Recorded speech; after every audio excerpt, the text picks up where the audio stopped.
What is up, everybody? Welcome to Ginger Runner Live, episode number 284. Tonight, I'm excited because our guest is one of our favorites to bring on the show. She's she's so delightful and so positive. We're big fans. Our guest tonight, Kaci Lickteig, is going to talk to us all about running UTMB this year, falling at UTMB, and it sounded like a really traumatic fall, both physically and emotionally. It sounds like it was a really intense experience from the stories that I've heard, read, and talked to her about. So I can't wait to find out what happened and how her UTMB played out, but how she was able to transition from UTMB and big mountain running to fast desert running, winning the Javelina Jundred a couple weekends ago. We had Patrick Reagan on last week to talk about his winning overall. I'm so excited to talk to Kaci about winning as well. Big stories from her throughout the summer. So welcome everyone to Ginger Runner Live, episode number 284. The show begins now.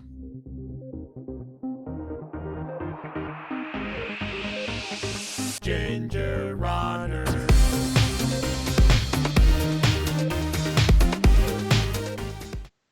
Yay!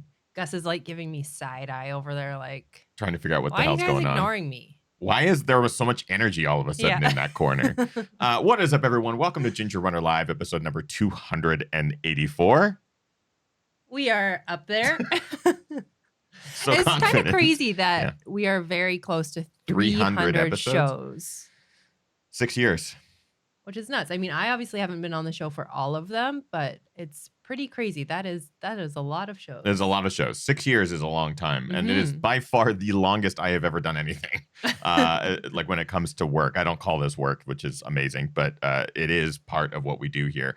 So it's amazing to be almost at that 6-year anniversary. We'll figure out exactly what date it's going to be because every year we take a couple episodes or a couple week break. So a couple episodes sort of disappear. So there will be a 6-year anniversary and then there'll be a 300th episode anniversary.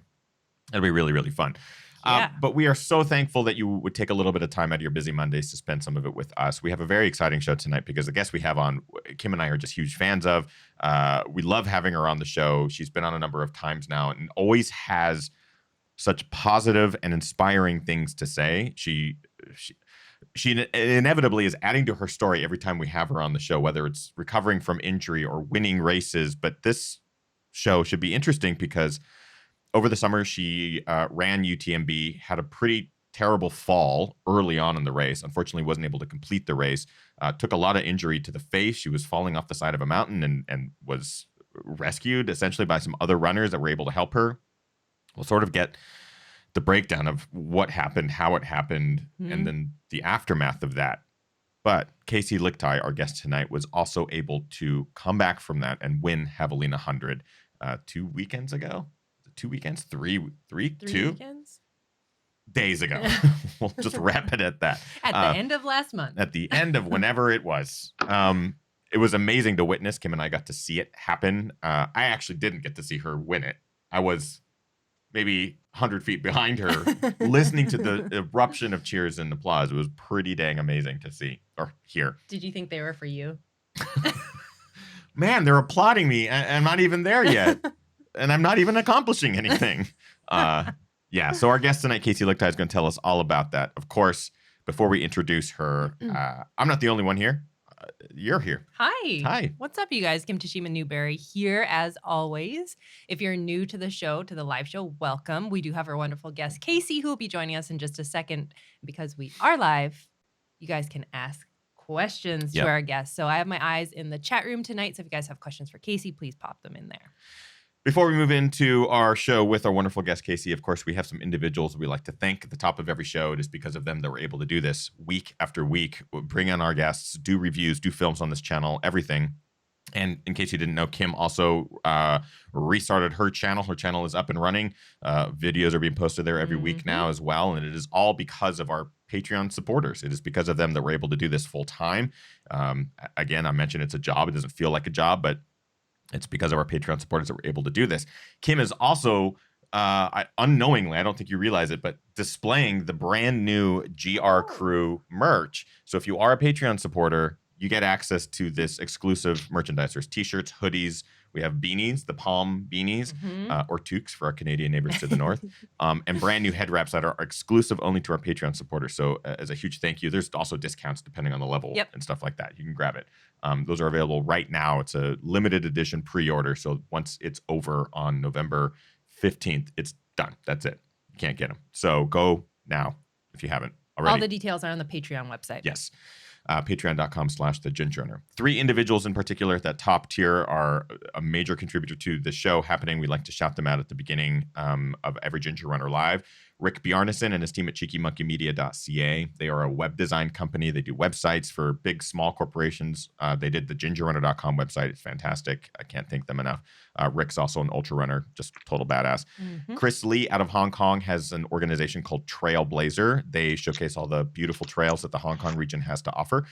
Chris is also a wonderfully supportive individual that does a lot of great things in Hong Kong for the trail running community, including an upcoming can run where they donate cans of food to charities local there. So we'll have more information on that in the coming weeks once registration opens and the like.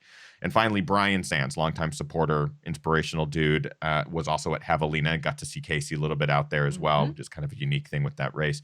But Brian ran his first marathon, lost over 100 pounds in his journey at the age of 50, ran his first 50K, just on this incredible path, really taking the trail running community by storm because he's so inspiring.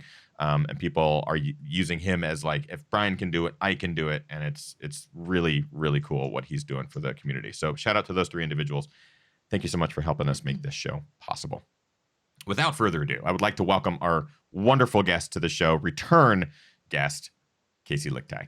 Yay. Hello. Hello. Welcome How are you? back.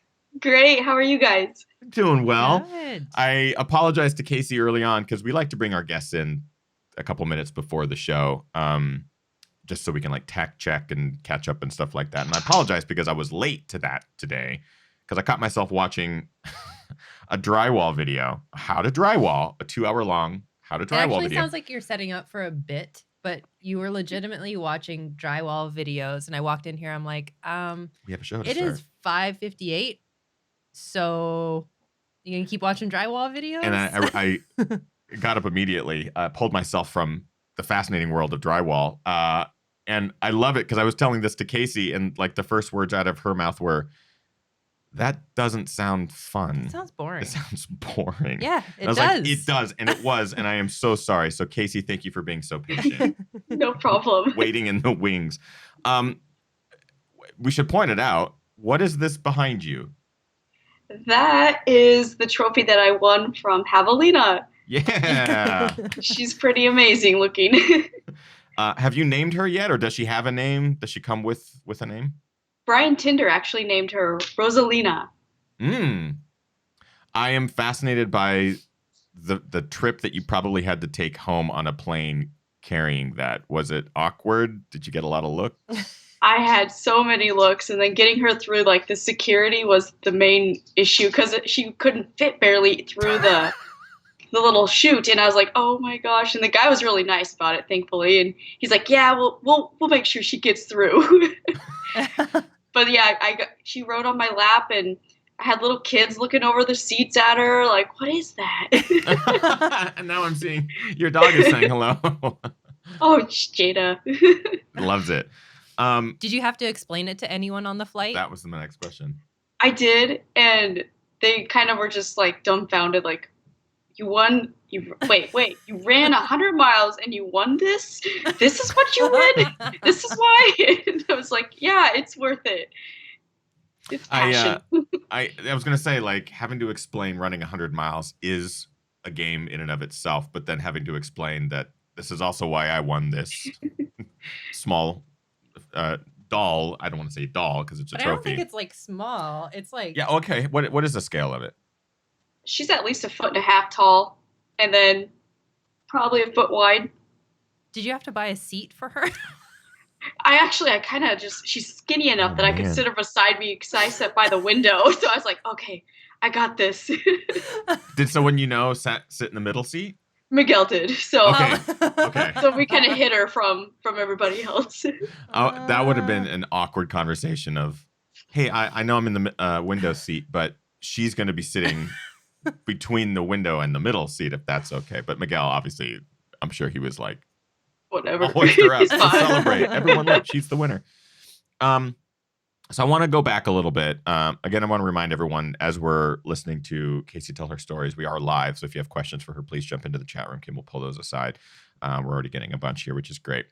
So Kaci, I want to back up a little bit. Last time we had you on the show, you were coming back from a terrible injury, but you had worked through it. You had got your body back into shape. You were running races and having fun again. And then this summer, did you feel your body was ready to take on these big mountain ultras again? And what was sort of training like for you, and the long distances like for you going into this year, coming back from the injury? Yeah, my season started pretty early because I needed to get a golden ticket for Western States. Right. So I went through and I ran Bandera, and that didn't go really well. I was going into that race with some niggles, and I wasn't in it, like, mentally. So then I ran Black Canyon and had the race of my life there. And after that race, it was like, okay, I'm in Western States now. That was my main goal. I feel healthy. I feel like I'm finally getting back to where I was pre-pelvic injury fracture. So the rest of the season went really well. I ran like a 50-mile race in Colorado Springs and felt so good. And it felt so good to run strong again. And so when I was leading up to UTMB, I was feeling like back to myself again. And I thought, okay, this year I'm going to, shoot for the top 10 again and go after it, see what I can do.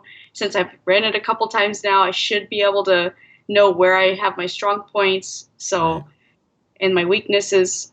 And yeah, I went into the race feeling great, and I was having a really good day. Like, I was feeling great going into it, and lo and behold, accidents happen.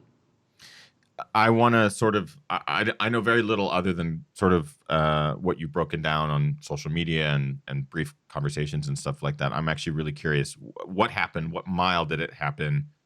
Do you remember much from it? Because I know that there was a lot of trauma as well.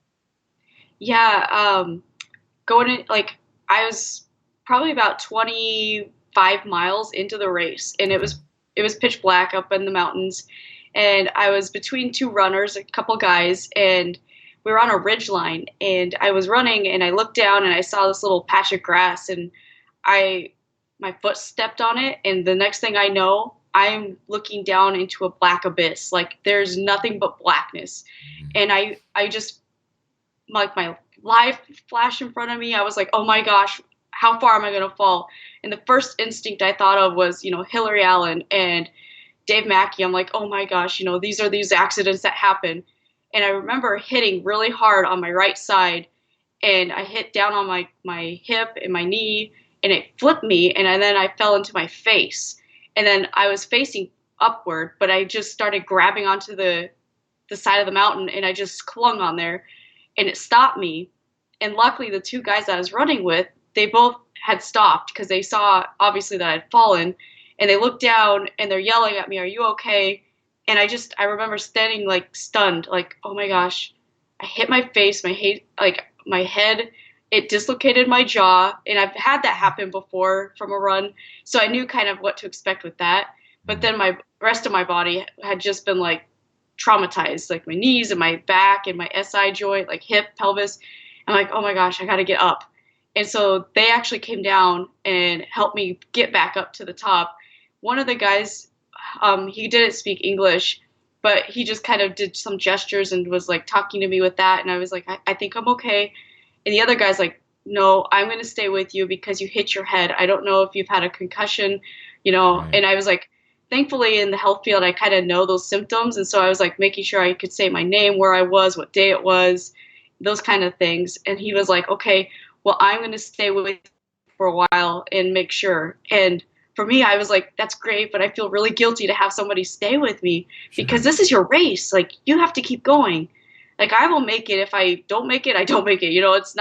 It's here nor there. So he actually stayed with me for a couple miles, and finally we got into this one section that was just so technical. I'm like, I have to walk because I'm scared that I'm going to fall.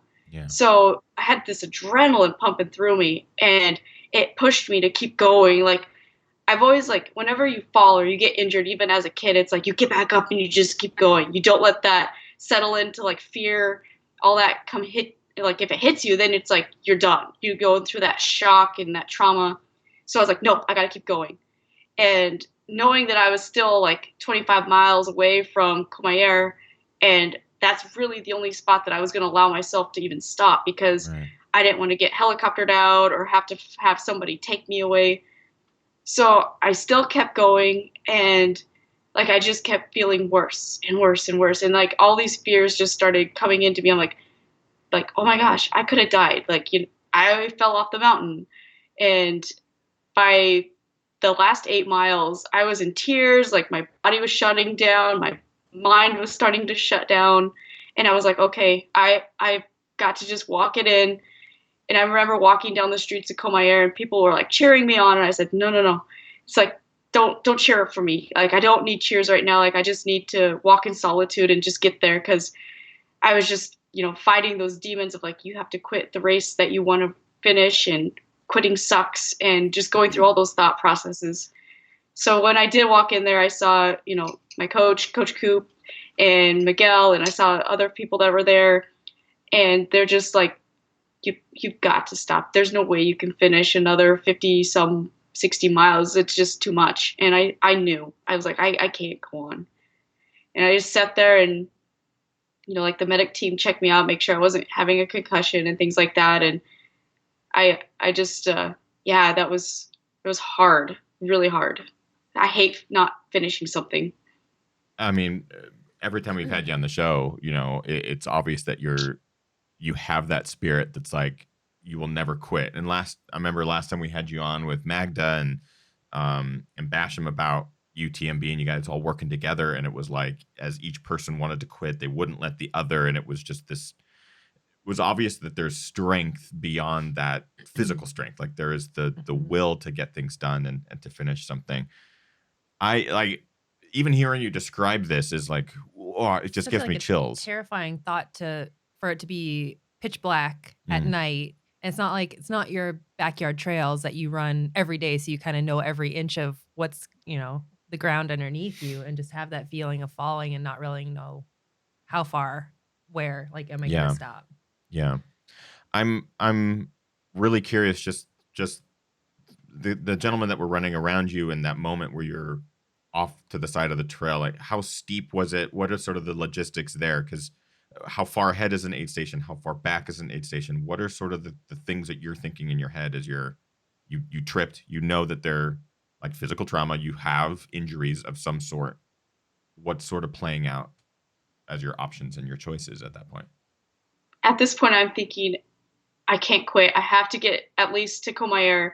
I don't want to like be stuck out here and be in the middle of nowhere. Basically, I'm gonna see how far my body can handle it, and maybe it'll turn around. I kept thinking maybe it'll turn around and I'll feel fine. And I remember walking into that next aid station. I believe that was the checkpoint aid station too, where you have to take your gear out. Okay. And I remember I was like, oh my gosh, I almost lost my passport, because it had like kind of flipped out of my pack. And I had just like, when I took it out, like my pack off, and I was like, holy cow, that would have been terrible. And the lady that was at the checkpoint, she looked at me and she saw my face, and it was bloody.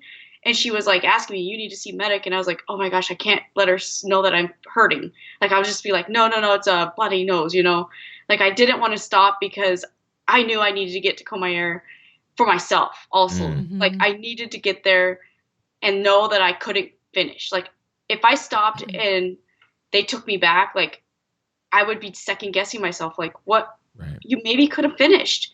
But then knowing that I had to make it there on my own, and to the point where I was almost like, I can't even walk. I'm going to have to crawl to get to this age, like to Courmayeur.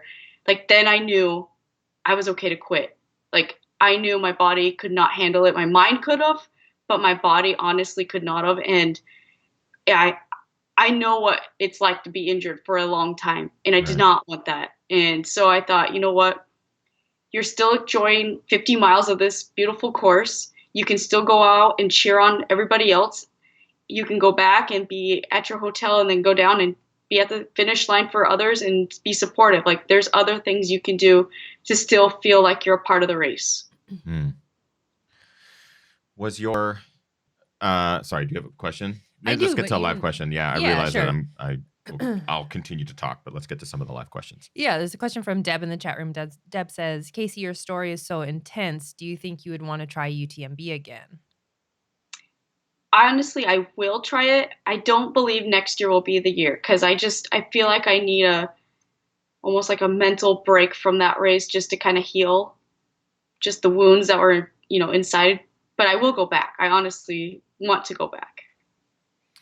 I remember seeing some of the photos. If you go to Kaci's Instagram, which is Ultra Runner KC, you can see some of the photos. But I'm curious, and after talking to Coop as well at Javelina, he mentioned that there was what was the trauma to the face? Because I know you dislocated your jaw. There was you landed on your right side. So what were the things that you were dealing with physically? So the main thing was my left knee actually went straight into the side of the mountain. Oof. And I was compensating really bad from my hip because I had hit the backside of my hip really hard. And then the face, I had just literally like flew my face into the side of the mountain. And so I had some gashes kind of on the side of my face. I could feel like my chin had just gotten implanted into the ground. And so honestly, eating and drinking was not easy. It was really hard for me to even chew. My lip had gotten swollen. And so I was bleeding kind of down the side of my face. And so that part was not great either because I was just kind of like it was pounding. My face was pounding. And Coop is always good about telling me, never take a leave during the race, things like that. So I'm like, I can't take anything for this. So it's either going to get better or it's just going to get so bad that, you can't go on. And that's pretty much what happened is that my whole body just, after that adrenaline and endorphins ran out, it was just like, I feel like I've been hit by a train.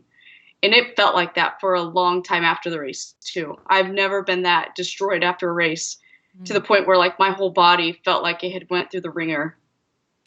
I mean, I didn't realize that, again, as you're sort of explaining this out and kind of replaying it, I'm realizing just how much of an emotional toll that this could have played because trail runners, we trip, we fall, we hit the ground, Superman out, we joke about it afterwards, right? Like it's often that a trail runner will be like, oh, I fell, I hurt my knee, or here's my scars from a big Superman I did this weekend.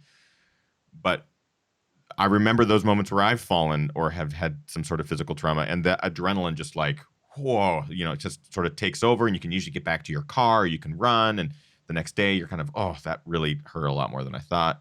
But this is like that next level of you're on the verge there, hanging off the side of a mountain and having people be able to assist you. You're in a big race. There's a lot of media. There's a lot of pressure, whether it's self-imposed or just the spectacle of it all. So there's all these elements of aid stations not being, you'd have to be helicoptered off the mountain. There's these choices that you're making in real time. I can't imagine making the choice of like, I just need to get to mile 50. So I can only imagine in your own head the conversations you were having with yourself of just, let's get to Courmayeur. Let's get to this place where you can reassess with your crew, your friends, your family, and that sort of thing. I do want to get to a live question, because I realize you have a bunch here pulled aside. So let's get to some of these live questions. Yeah. David in the chat room says, Kaci, physical recovery aside, how do you approach the mental recovery from an experience like this? That actually took longer than the physical aspect. I was going through those lows for quite a while after the race, and I just felt like I could not get back into a groove. I just felt like, oh my gosh, what if that was my last great race? And what if I am never going to come back from this? And, all the what ifs. And then finally I was like, you don't know this. Like, you do not know if this is going to be the last race. You can only assume things and you can't predict the future. So stay in the now and work on what you can do. So I was like, okay, what can I do? Well, I can still, do some runs and I still feel okay. But I was battling with some physical things from that too. So I'm like, well, I can go see my physical therapist and I can go do extra, cross training. I can do these other things to help me get back. And then, just being around a good social support helped me mentally to like I'm not just a runner. I'm somebody else too. Like I'm a physical therapist. I'm a mom, a dog mom. I am other things besides just being an ultra runner. So Yeah. focusing on some of that stuff kind of helped me heal my mental side of my wounds. I'm really curious about the conversation you had at Courmayeur with your crew and Coop and that sort of thing. How did that play out? Did they know that you had fallen by that point? Had they gotten word, and did they assess it just visually as you came in, or was it a sit down, let's talk through everything? Yeah, I guess there were some other racers that were in front of me that had passed me that let Coop and Miguel and my crew and everybody know, like, she's not doing good. She fell. And so I remember walking in there, and I saw Coop and right away, and he walked over there and he gave me a big hug, and he looked at me and he said, "How are you?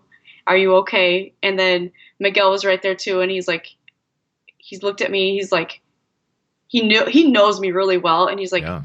you there's no way you can go on. Like he would never tell me that if he thought there was a possibility. And he looked at me straight in the eye and he's like, you're tore up. Like, you look terrible.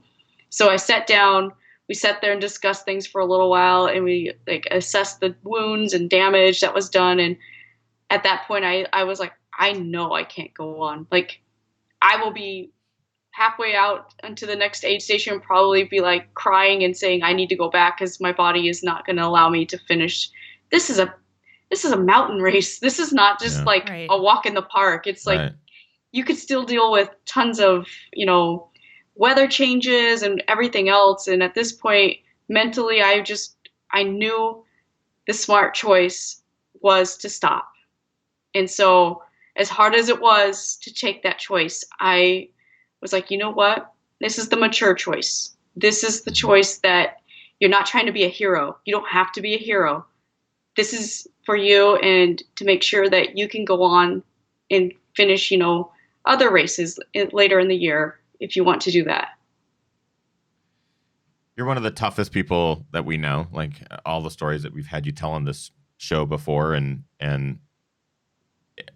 were you emotional at this point? Because I also hear you describing it, and I like want to get emotional for you because I have been in places where you have to make decisions like that, and it sucks, and it's a dark place you have to go to sort of like relinquish control. Was it hard for you, or was it a confident decision? Well, the last 8 miles of that going into Courmayeur, I had a like coming to Jesus with myself, and I was bawling out on that trail to myself. I do not like to cry in front of people. It's just one of my things. And so I knew if I could get that out and then come into that and just know, then I knew I had the confidence to be like, yeah, this is the right choice. Like, it was very emotional. Like, I think the day after was really when it hit me hard, is when I was sitting in the hotel and just thinking and looking, because the hotel I was could see the finish line and like people finishing, and I just was like in that remorse of like, I wanted to finish. I wanted to be at that there. And it hits hard after you let things soak in and you get a little more sleep and things like that. Yeah. But emotions are raw, and they're raw. I think we just had Kaci freeze. They're meant to be like that. Otherwise, Sorry, we wouldn't. You just froze. Sorry. You said emotions were raw, and then what did you say after that? And they're supposed to be, because it's something you're so passionate about. Like, if you didn't love what you did, you wouldn't cry about it. You wouldn't be so sad. But we love what we do, and so that's okay. That's part of what we do, and finding that inner self of, we can still get through this. I realized Kaci, your video is frozen. That's totally fine. I'm sure it'll pick up in a second, but your audio is fine, so we can totally hear you. So we'll keep going, and maybe the video will end up clicking on and off. Unfreezing. Yeah. And worst case, Kaci, you can click. Oh, there you go. You're back. There you go. Yeah. I knew it would solve itself. You just had to talk about it, and just then had to go talk away. about it. The internet. That's YouTube paying me back for watching 2 hours of Yeah. drywall. I want to get to another live question, and then we'll start getting into the incredible positive turn of events after this. And this next question kind of leads into that. Barley Runner says, Dovetails, if you will. with this tough UTMB memory from the summer, how did it affect your mental game heading into the Javelina start line? There were lots of demons in my head for a while. And even leading up to the start of the race, I was still thinking, what if this doesn't go well? What if you DNF again? How are you going to handle that? And to me, I kept telling myself, without big risks, there are no rewards. That was my mantra. Like, if you don't try, how are you going to know? And I didn't want to finish my season on a sour note. Like, I wanted to finish my season with a bang. And what I wanted is just to run that race and finish it. I don't care what place, I don't care what time. It's like I needed to finish it. So even getting to that start line and getting, through the first 10 miles, I was still doubting myself every step. I'm like, something's going to flare up and I'm not going to finish. And I finally just threw caution into the wind and I said, I don't care. I'm doing what I love. I don't care. I'm going to just keep running until my body says, you're done. So I just started getting happier then. I was like, I just released those chains of dread and stress, and it just felt like I could fly again. And then seeing everybody out there made me happy. And the longer I go, the happier I get. So it was like, this is perfect. This is the perfect race because you get to see so many people. And I got to run into you, which was the best. And, that was so cool. You got to run into me and then you got to run right on past me. You passed me several times, though. Because the whole time I'm like, I got to catch Kaci. Like, what a great opportunity. And then I think it was Jackass Junction. I'm like, hang out too long. And next thing you know, Kaci is gone. She's like, I'm going. I think you left Miguel in your dust. You're like, Miguel, I'm going to, or it was your pacer at the time. It was not Miguel. It's Brian. Brian Tinder. Yeah. Yeah. You were like, hey, Brian, I'm going to keep going. And then you took off and I never caught her again. But I want to kind of talk about that transition period from UTMB to Javelina. How long was it for you? When did you make the choice for Javelina? Was that before UTMB or was it during that period of kind of getting your body back? And at what point, if at all, did you feel that you were ready to take on another 100-miler of this distance? So I had actually signed up for Javelina earlier in the year just because I ran that one in 2014 and I loved it so much. I was like, if I get a chance this year, I'd love to run it again because it's so much fun. And so I had already signed up. It was kind of in the back burner. I was like, if I do UTMB and I don't recover, then I obviously will not run it. Well, I did UTMB, obviously didn't go well. And I thought, well, I had a good training run in a sense because I did only 50 miles. And the only part is that I was still pretty broken up physically, and mentally. And I just kind of let it roll in my mind for a while. Coop was really good about, let's not even think about Javelina right now. Let's just, get yourself back to running. And he was giving me confidence that, you know what, you don't have to do anything lengthy. You don't have to do anything, crazy speed work, whatever. You just got to get yourself healthy. That's number one. And I thought, that's perfect because that leaves off, all that other stress of putting workouts in and all that stuff that stresses me out sometimes. So as long as I was getting myself healthy, so I was like, I'm going to my physical therapist, I'm going to get massages, I'm going to do all the little things that I kind of neglect a lot of times in order to see how well my body responds. And I was really dealing with a lot of back-related nerve issues in my legs, and so I would go from one side being bad, then the other side would be bad, and it was like, I'm never going to get healthy. I'm like, I'm not going to be able to run this. Even leading up, like I did a couple like local races, and I would still get really bad, like to the point where it was like cramping in the back of my hamstrings, and then they would strain, and so I'd get like a lot of bruising back there, and so I was like, I don't know if I can do 100 miles. And it really was like the last 2 weeks leading up to Javelina, I finally was like, you know what? It's go big or go home. I need this race. I need it for me. And so I said, I'm going. Whatever happens, happens. Coop was on board. He's like, let's do this then. And so got a plane ticket and off we went. Did you feel any pressure at all, or was it all individual? Like, was this just for Kaci, and did you worry about anything else? Like, did you worry about results? Did you worry about proving something, or was it all for you? So I've talked about this race with a few other people about, you know how we usually dedicate a race to maybe someone else or for a certain point of like, I'm doing this for my grandma, or, you know, this is all meant for somebody. And for the first time ever, I believe in my life, that I was like, this race is for me. I have to do this race for me. And to let myself know that I can do this again. And so it was just, I mentally just clicked in and focused on, it doesn't matter results. It doesn't matter anything, just to run happy and run like you run and just be free. And so that's how I went into this race. I didn't care about results. The results were really good. We'll get into some of that in just a second. Of course, we have some wonderful live questions. Kim, what do we got? Yeah, another question from Barley Run in the chat room. They ask, at what point during Javelina did the mental switch flip from just finishing to crushing it like you did? So I was behind Camilla, and she was pulling me really hard because I could see her in front of me. We ran about 3 of the 20-mile back and forth loops together.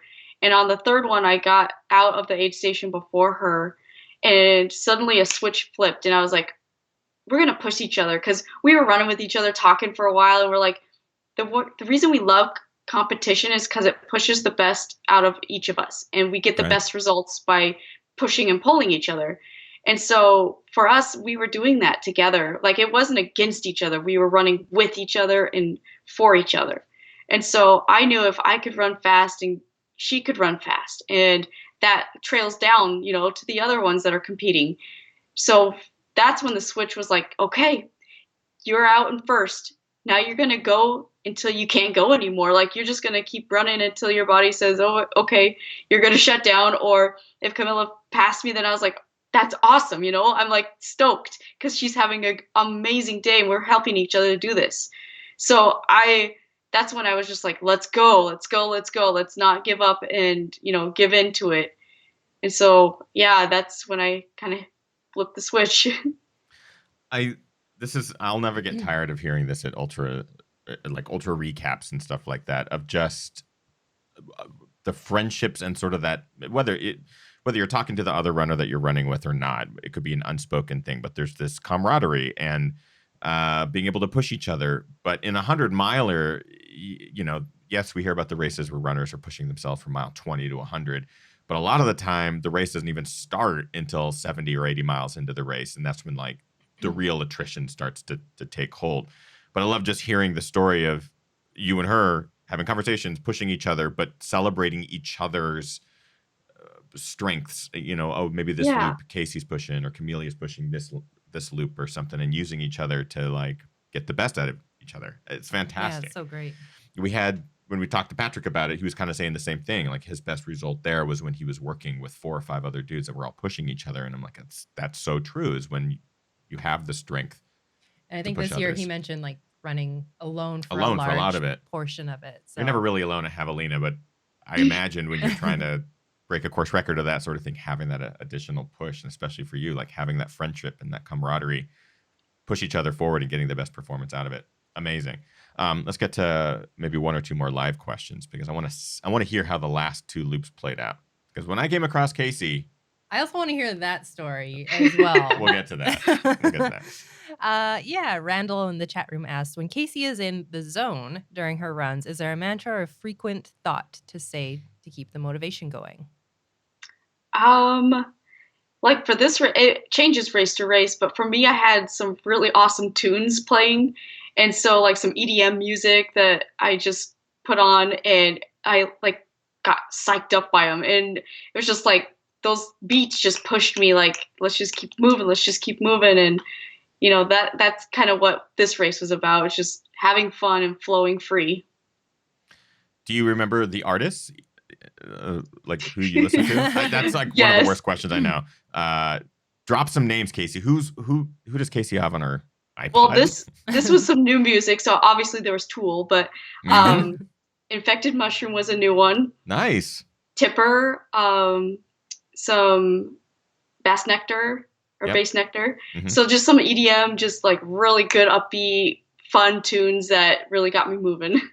Infected Mushroom is old school. Like they've been around I'm not familiar. I'm not even going to pretend to be super cool right they've now. been in the rave scene for a long time. Like you'll go to So- EDC or something, and they have their own stage off to the side. Like Project 100, their song, you guys got to check it out. That one was really, really good. That one was like my last tunes for like the last 5 miles. How to Win Javelina. I'm putting it in my Infected notes Mushroom right comes now. up. That's how they're getting a huge plug. They're going to have like all these downloads or Spotify plays. They'll be like, what the hell happened on Monday, November, whatever it is, 11th.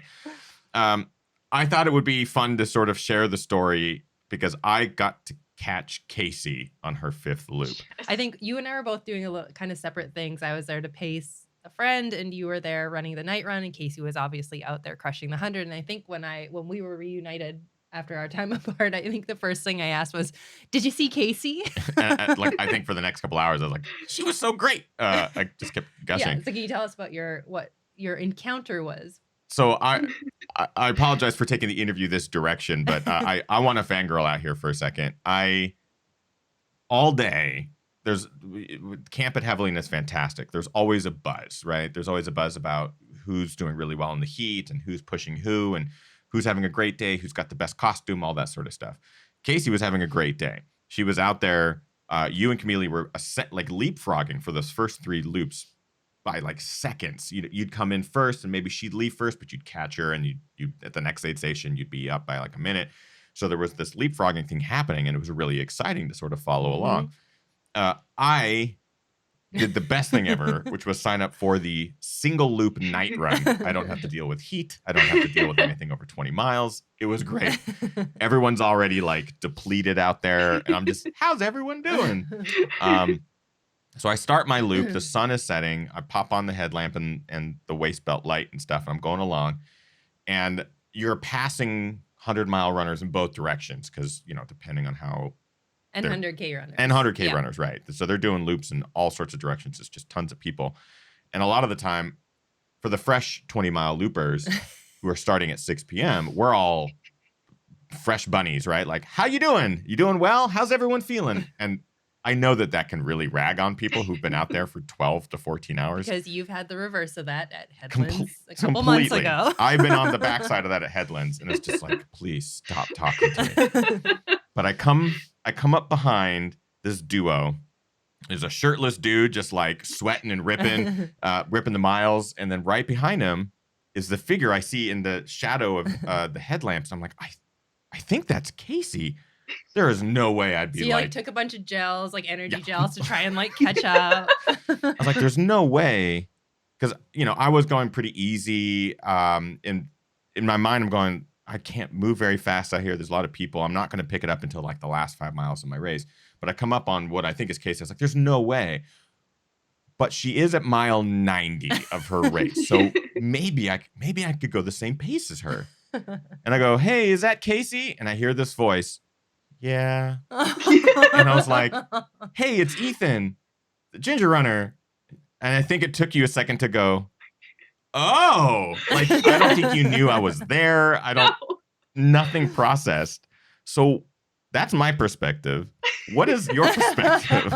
I so remember that. I was so in the zone of just like focus in front of you. I was having some like nausea right then because I had like tried to eat something and at that aid station and it just did not sit well. I'm like, oh man, this is terrible.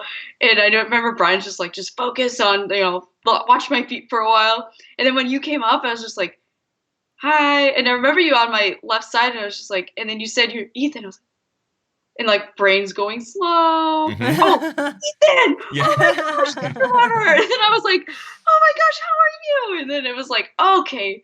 And it helped me because it distracted me from my stomach for a while. And I'm like, oh my God, I can't keep up with you though. I'm dying. That's the first words out of her mouth. Well, first was like, oh, hey. But then also, I can't keep up with you.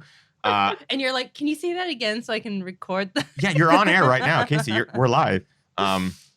I knew at that moment that I was like, she's at mile 90 or something. You're at 10. Just say hi. Leave her alone. Like, she just needs to grind it out. Just run away, Ethan. I know you want to sit there and like talk and tell her how great she's doing. And I think I said something like people around the world are cheering for you, which is true. Like Twitter was just going crazy. Yeah. So I kept going, thinking, I just passed Kaci. Like, this is something I'm going to remember for the rest of my life. I can't believe I passed Kaci Lickteig. Like, this is amazing. Not more than 3 minutes later, not even. There's this technical, it's the one technical sort of uphill section. And before I know it, I see the shirtless, you said it was Brian Tinder? Yeah. I see shirtless Tinder run by, and I see Kaci just crushing the uphill, up the technical stuff. And I'm also running at this point. I'm running uphill, but she's running faster. And I'm like, Kaci, you're doing great. And I think you were just like, thanks, we'll see you at the aid station. I was like, I don't think you will. And so for the rest of the loop, we ended up leapfrogging a little bit until Jackass Junction. So what do you feel was going through your mind at Jackass Junction? Because obviously you have about 10 miles left. It's your last loop. You know you could potentially win this thing at that point. Like, when I got to Jackass Junction, I knew I could run the rest of it because the climb up there is terrible to me. Like, it was so hard to know I had to grind up 10 miles to get down to that aid station. So I was like, I'm going to grab a piece of pizza and I'm going to just get out of here as fast as I can because I know I can run and keep moving well because I could still have some legs. And so, yeah, I got in there, grabbed some pizza, and I was like, let's go, Brian. And he was still, like, chatting with people. I'm like, I'm going to leave you. And he's like, oh, I got to go. So then he takes off. And, yeah, it was like, I was so excited for that next section because I loved that part. I wish I could have been able to keep up. And I think if you even look at our Strava flybys, like, our distance maintained the same thing until about the last 5 miles. And Kaci just like, and you were just like redlining. I was redlining. And Kaci's like, maybe I'll start running now. And just took off. I can't tell you the feeling from someone who is a fan and also someone who's just out there, how cool it is to hear the eruption of cheers for someone like you, knowing your journey, what happened at UTMB, the journey from UTMB to Javelina, to see you all day at Javelina just conquer the heat, conquer the struggle of the mental of a 5-loop course, conquer the desert, and to hear that eruption of cheers at a finish line, hearing that you won and that this race was for you. It was fantastic for us out there. What was it like for you to round that horseshoe amongst the tents and to cross the finish line first? It was emotional. It was really deep emotionally for me, like, just to know that I had completed what I set out to do.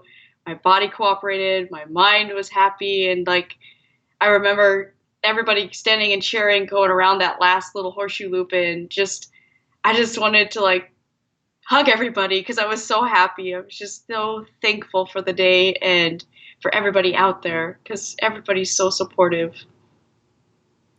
It was amazing to see you win Javelina Jundred, Kaci. You need to hear her win. That's it was so great to hear you win.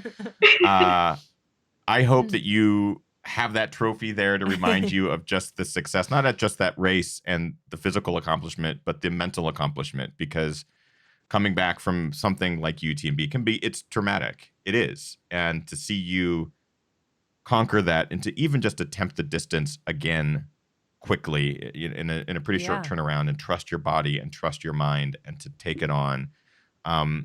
As someone who deals with mental health and anxiety and things like that in my own head, and having to recently wanting to push myself for my own reasons at Headlands and that sort of thing, I look to something like this as just, wow, this is, if she can do this, and this is not your first time overcoming something to do something great, it's a testament to how powerful that can be for other people.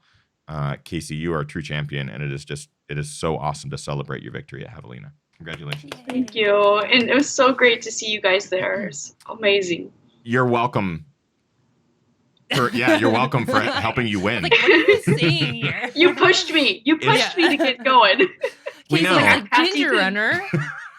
You can't let him pass me. Oh, God, it's Ethan again. Oh.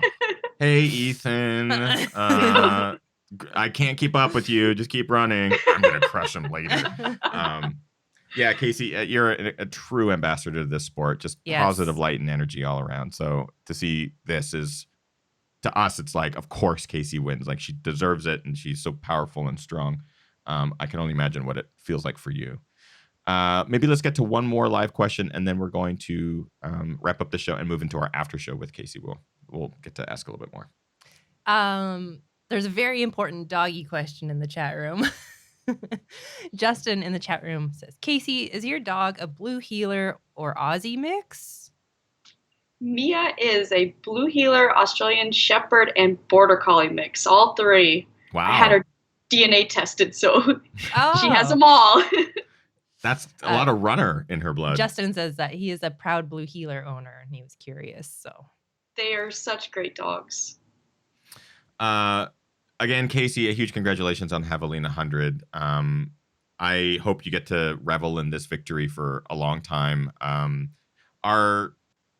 I would like for you to let people know where you are on social media and stuff like that, because I know we're going to have a lot of people who maybe watch this and just want to follow along with the journey from here on forward, and maybe reach out if they have their own stories to share or to ask questions and that sort of thing. So where can people find you, Kaci, on social media?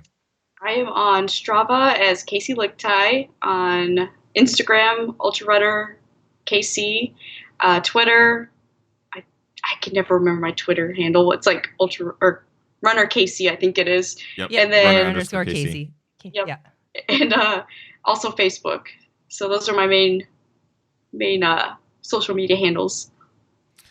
A huge shout out to our wonderful, wonderful guest, Kaci Lickteig, for joining us on the show again, for just taking on the summer full on and being able to come back after UTMB and crush the Javelina 100. I can't wait to see what she does in 2020. I know that we're wrapping up 2019 already, which is weird. Yeah. So go follow Kaci. Thank her for being on the show. You guys know the drill, but we're not done with her. We're going to include her in our after show tonight, just for a few more minutes.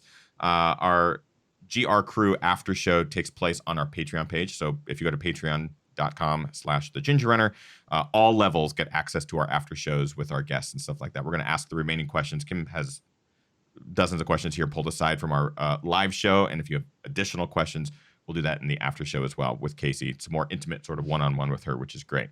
Am I forgetting anything? GR Crew, but am I forgetting anything else?